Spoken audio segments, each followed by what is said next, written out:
Hello everyone and welcome back to RPG PhD. I'm Dr. Ben and today we're talking about something I don't think gets nearly enough love in Game Master advice. How to actually talk with your players about the kinds of role-playing game experiences they enjoy, and how to design and pace your game so those experiences actually show up at the table. Not just do you like roleplay or combat, but what makes their attention light up? What makes time disappear? And how can you gently introduce new modes of play they don't even know that they like yet? So get comfortable, grab your drink of choice, and let's figure out how to make your table's favorite moments happen on purpose.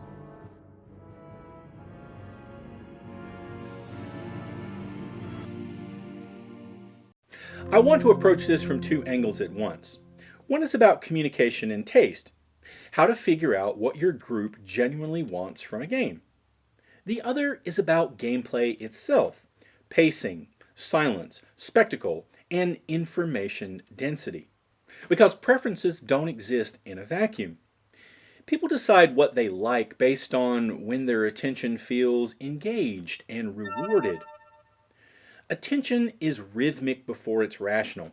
We lean in, we exhale, we lean in again. Theater director Peter Brook says the stage is basically a machine for arranging attention, a way to make empty space feel charged by deciding where we look and when. Role-playing games are just like that machine plus dice and snacks. So if we want to understand what our players enjoy, we can't just ask them about genre. We have to pay attention to their attention. So let's start there. Instead of the usual Session 0 questionnaire, combat, exploration, or roleplay, I like to run what I think of as a player preference conversation. It's not a survey, it's a brief discussion about moments. I'll ask things like, tell me about a session you still think about. What actually happened? Or when do you feel the most in it at the table? Or the very revealing, when do you check out? Most players usually can't tell you, I prefer high agency emergent narrative with medium crunch, but they can absolutely say, I love when we're piecing together clues and suddenly the puzzle clicks, or I live for those big dramatic arguments in character, or honestly, I just want one really vicious tactical fight a session. What they're really telling you under the hood is when their attention spikes and when it fades. Once you've heard a few of these stories, you start hearing patterns. One player lights up describing tense stealth scenes where the party's whispering and holding their breath. Another remembers a big set-piece battle on a collapsing bridge. Someone else talks about a quiet campfire confession between two characters that changed how they saw the whole campaign. That's you listening, not just for content, but for mode. Microtension, spectacle, emotional intimacy, tactical clarity. In Brook's terms, you're noticing what kind of empty space they like you to charge. In Daniel Gilbert's terms on effective forecasting, you're noticing where they enjoy anticipation.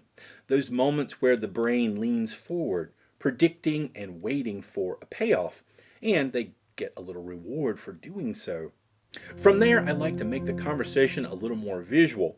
Instead of rate roleplay from 1 to 5, I'll sketch a quick little map. Maybe one axis from tactical to dramatic, another from predictable to chaotic, another from intimate to spectacular. Or create whatever axes you find valuable for your group or for the type of interest you're trying to gauge.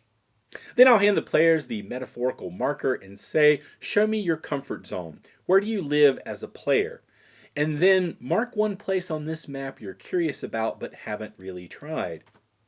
Now, we're not just talking about preference, we're charting comfort and curiosity. The curious spots, the I might like more horror if we ease into it, or I might enjoy more political intrigue if I'm not the only one talking. Those become design targets. They're where you can introduce new experiences without throwing anyone off a cliff. Litman's research on curiosity draws an important distinction between interest curiosity, when something is enticing and enjoyable to explore, and deprivation curiosity, that itchy feeling when we sense we're missing a crucial piece of understanding. It's that deprivation pull, the almost but not quite clarity, that keeps players leaning forward, wanting just one more clue or one more reveal. Once you've mapped some tastes, you can actually test them in play instead of trying to guess. One of my favorite tools for this is what I call a micro-tasting menu session. Instead of one long uniform mode, I'll structure a night as 2 or 3 distinct chunks of gameplay. Maybe one is a tense, quiet, investigative scene with long pauses and a lot of implication, very Call of Cthulhu-esque. Another is a crunchy, positional fight with clear terrain and tactical decisions, more D&D-like or Pathfinder. Or maybe a deep emotional roleplay scene around a campfire, or a political negotiation straight out of Vampire the Masquerade. Or maybe something weirder, something with flashbacks, montages, dream logic, a bit of Tin Candles style doom. The important part is that you tell the players up front what you're doing. Tonight, I'm going to run a few different styles on purpose. Your only job is to notice what wakes you up and what feels like homework. And then afterward, you ask, when did time go fast? When did it crawl? Which mode would you happily do more of, and which one drained you? You'll often discover that someone who swears they hate politics in role-playing games actually loved the 3-minute negotiation. And what they really hate is unstructured group chatter with no stakes. When you want to introduce a new experience type in a more sustained way, say bring some horror into a mostly heroic campaign, you can formalize that experiment a bit with what I call a curiosity contract. It's very simple and very explicit. I'll say something like, for the next 2 sessions, I'd like to dial the tone closer to atmospheric horror. More unease, more omens, more stuff in the corners of your vision. This is a contained experiment. If we get to the end and it's just not fun for you, we pivot back. No hard feelings. That does a couple of important things. It makes the change time limited, so it doesn't feel like you're yanking the whole campaign sideways. It makes it reversible. And it frames it as mutual curiosity instead of, surprise, now it's a different game. According to researchers, when curiosity is bounded and safe, people are much more willing to step outside their comfort zone. Underneath all of this is something I think that we talk about quite a lot, even if we don't always apply it. The table often has roles that aren't mechanical. I don't just mean tank, healer, face, I mean experiential roles. Groups might have the tactician whose attention spikes in combat, the social dynamo who loves messy in-character conversations, the lore diver who leans in anytime there's a map or a history dump, or the chaos muppet who wakes up when the plan goes sideways, the quiet emotional anchor who doesn't talk much but absolutely feels every beat, or some players who like some combination of these things. If you pay attention to when each person gets physically animated, eyes up, posture forward, you can start seeing those roles. Irving Goffman talks about how we perform roles in social situations without necessarily naming them. At the table, those performances show you where people's attention feels at home. And once you see those patterns, you can design scenes that deliberately pass the baton. A quick tactical scene for your tactician. A tense face-off for your drama lover. A quiet lore reveal for your explorer. A chaotic complication for your gremlin. It's not about equal time, it's about rotating meaningful levers of attention. Of course, even with all this communication, you're going to run games and experiments that flop. Players will occasionally say, yeah, I didn't like that. When that happens, I think it helps to run a little friction check before you cross a whole style of play off the list. Was the problem the kind of scene, or was it the way it was delivered? A mystery can feel painful if the group doesn't have enough information to act, or if the clues are buried in lore monologues. But the same players might love a different mystery where clues are visual, actionable, and tied directly to their choices. A social scene can feel like torture if one player has to carry all the talking, or if there's no clear question on the table. But if you give them a sharp either or decision, do you betray the prince or the rebels? People who don't like role play may suddenly have very strong opinions. Marie-Laurie Lorraine talks about narrative immersion as the delicate balance between structure and freedom. The sense that a fictional world is coherent enough to trust, yet open enough to explore. When that balance slips, when the rules and the fiction stop reinforcing each other, that's when mystery or other types of gameplay turn from intriguing to irritating. Moments fall flat not necessarily because the idea was bad, but because the experience around it wasn't tuned to the player's attention. And once you realize that, you start to see a deeper layer underneath all of this. This is where we shift from communication into craft. Something I like to think of as the alchemy of attention. The way pacing, silence, and spectacle interact to shape immersion. Attention isn't just, are my players listening? It's a living resource with limits and rhythms. If you understand how to meter time, shape quiet, and deploy awe on purpose, your game stops feeling like a sequence of tasks and starts feeling like a story people can't look away from. Human attention oscillates. We tune in, we tune out, we tune in again. The toolset begins with pacing. Think of 3 tempos running at once: micro beats inside a scene, meso beats across a session, and macro beats across an arc. In micro time, you alternate hope and fear, the way Robin D. Laws describes up and down beats in Hamlet's Hit Points. A stealth roll, breath held. A discovery, breath released. A complication, breath held again. In meso time, you promise and deliver. By the end of a session, at least one thread resolves, so the brain's unfinished business doesn't become frustration. This idea is explored in Lowenstein's information gap theory of curiosity. In macro time, you let big mysteries create emotional gravity without needing constant airtime. Silence can be one of the most underrated attention tools that you have. Playwright Harold Pinter famously used pauses as content, not absence. The Pinter pause, as he said, doesn't mean nothing, it means everything. In tabletop, a well-timed breath marks importance more efficiently than a lore paragraph. When a critical die leaves your hand, stop talking. Let the die spin and land before you speak.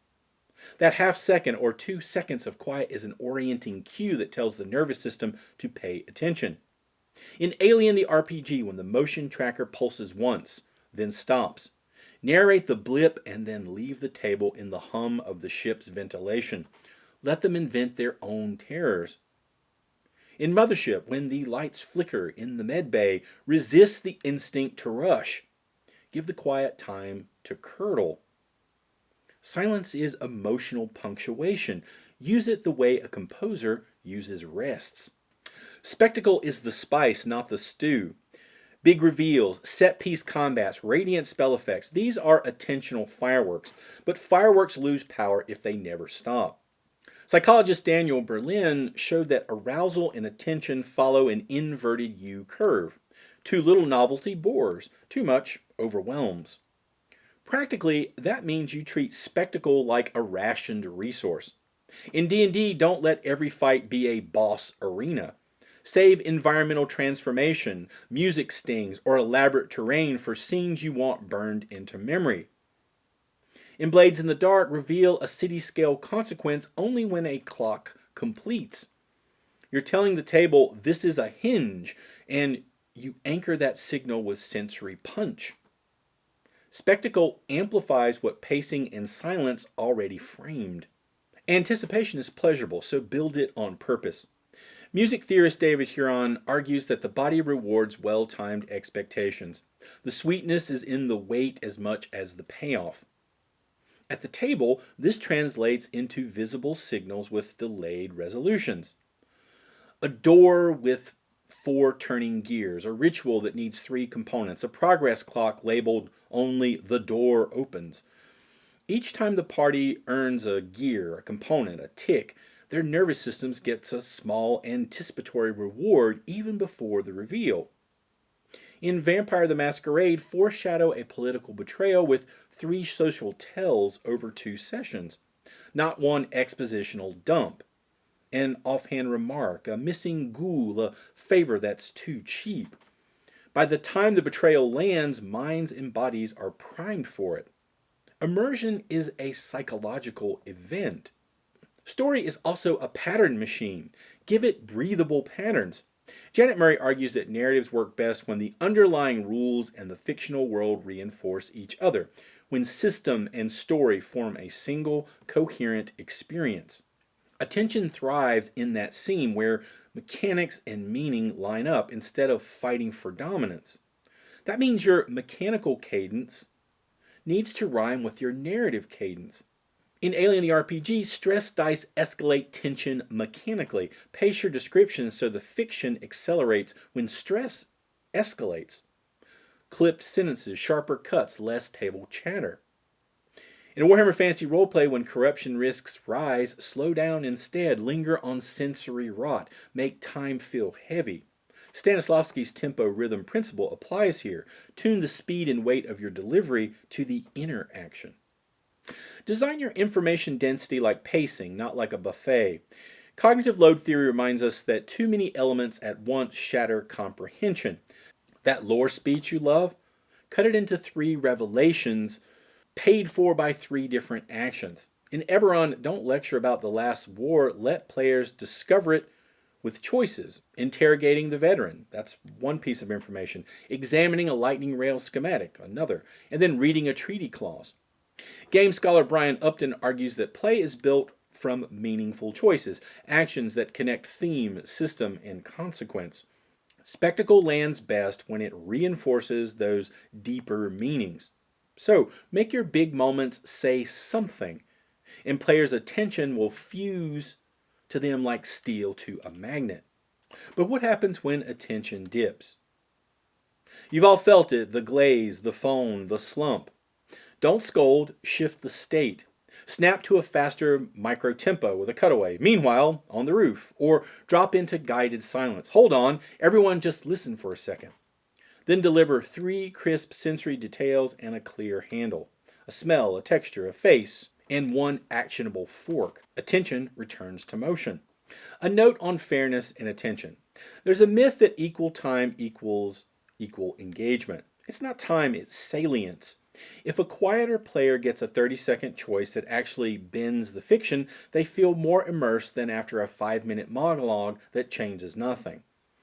Rotate meaningful levers, not just minutes. Give each player periodic control of a timer, a lever, a choice with consequence. That's the currency of attention. Now, this is where all that pacing, silence, and spectacle work folds back in. If you know a particular player loves anticipation, you can build visible countdowns or progress clocks that give them that sweet, almost there feeling that Huron talks about in his work on musical expectation. If you know a player is easily overwhelmed, you can be more careful about rationing spectacle. If you know someone responds strongly to silence, you can use well-timed pauses as content, the way Harold Pinter treated pauses as meaning rather than emptiness. Different players, of course, will respond to different tools, but they all live in the same ecosystem: attention. The last piece of this puzzle is how you talk about all of it with the group without sounding like you're running a sociology lab. I find it helps to name what you're doing in plain language. Hey, I'm trying to get better at giving each of you the kind of scenes you actually love. So, I'm going to start asking at the end of sessions, when did you feel the most in it? When did the game lose you? And that's it. Not an evaluation of you, just a question about their own attention. Carl Iglesias talks about constant micro-tension as the thing that keeps audiences emotionally engaged, even in quiet moments. Those little debrief questions are you checking where did you feel that micro-tension and where did we lose it? Over time, you'll collect a mental map of what works for this group rather than for some hypothetical ideal group on Reddit. Now let's talk about some counter arguments to this approach. Of course, not every game master or every table will vibe with this kind of deliberate, attention-tuned, communication-heavy approach. Some folks argue that too much meta-analysis risks draining the magic out of play, turning what should feel spontaneous into something curated or engineered. Others push back on the idea of designing scenes around individual player rhythms, worrying that it can slip into over-accommodation, where players never build tolerance for modes that initially feel unfamiliar or uncomfortable. There's also the critique that attention-centric game mastering leans a little too close to dramaturgy or other user experience design, which can feel alien to groups who prize emergent chaos or who see the game master's role as facilitator rather than conductor. And some groups simply value mystery in its broader sense. They don't want to dissect why a moment landed because the post-mortem breaks the spell. All of these objections are fair. For tables who thrive on raw improvisation, equalized spotlight, or a let the dice decide kind of ethos, this framework may feel like overthinking. But the point isn't that this is the way to run a game, only that it's one way to become more intentional about the experience your group is already creating. So if this approach works for you, talk to your players about moments, not just mechanics. Map their comfort and curiosity. Run tiny experiments instead of massive pivots. Use pacing, silence, and spectacle like instruments, not just decorations. Treat game night like an ongoing collaboration, not a content delivery service. And above all, remember that you're not just telling stories, you're curating experiences, tuning rhythms, and helping a small group of people pay attention to something together for a few hours. If you succeed, that might just be something both rare and special. If this gave you a new way to think about your table, I'd love to hear about it. Drop a comment with a moment where you realized a player liked a style of play they'd sworn that they didn't like, or the opposite. And if you want more deep dives into theory and practice of running games, hit like, subscribe, and share it with a game master in your life who you feel deserves some new tools. And as always, thanks for watching. See you next time.